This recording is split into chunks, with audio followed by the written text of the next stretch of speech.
வரலாறில் இப்படி கடல் கடந்து வந்தவர்களும் கணவாய் வழி வந்தவர்களும் கூறும் ஒரே வார்த்தை, பார்ப்பனர் என்றோ ஜாதிகள் என்றோ இல்லாத ஒரு நிலையில்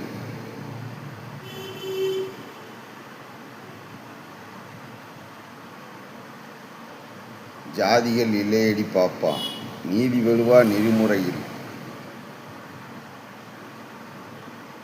அதாவது அவை பாட்டி கூறியது போல், ஜாதி இரண்டொழிய தமிழ் நன்றாக கற்றுக்கொள்ளுங்கள். ஜாதி இரண்டொழிய வேறில்லை சாற்றுங்கால், நீதி வலுவா நெறிமுறையில் இட்டார் பெரியோர் இடாதோர் இழுகுலத்தோர் பட்டாங்கில் உள்ளதடி. அதாவது சாதிப்பது இரண்டு, சாதி அல்ல, சாதிப்பது இரண்டு தான்.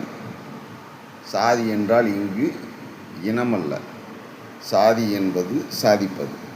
எப்படி? ஒன்று சாதிப்பது. நீதி வலுவா நெறிமுறையில் இட்டார் பெரியோர்.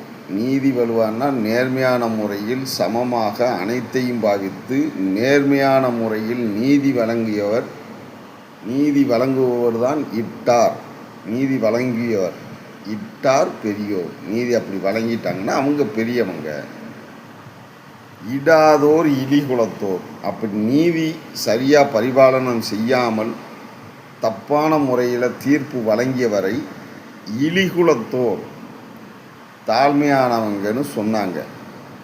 இதில் சாதிப்பது தாழ்மையான எண்ணத்தில் செயல்படுவது, இழிகுலமாக செயல்படுற தாழ்மையான இல்லாமல் நேர்மையான எண்ணத்தோடு நடுநிலையோடு எல்லாத்தையும் பார்த்து தீர்ப்பு வழங்குகிறவனை பெரியவர் அப்படின்னு சொல்லக்கூடிய இரண்டு சாதனைகள் தான். அதைத்தான் சாதி அப்படி என்றார்களே ஒழிய, தமிழில் சாதி என்பது இனமல்ல.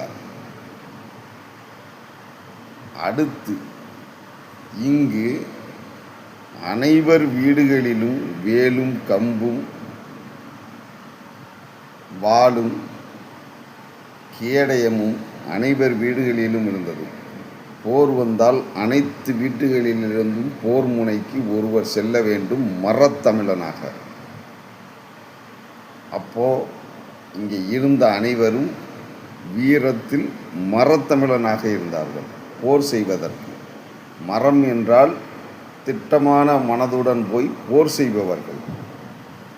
அப்படி போர் செய்தவர்கள் தான் மரத்தமிழர்கள். இதுபோல இன்னும் தமிழில் அனைவருக்கும் புரியும்படி செய்வோம்.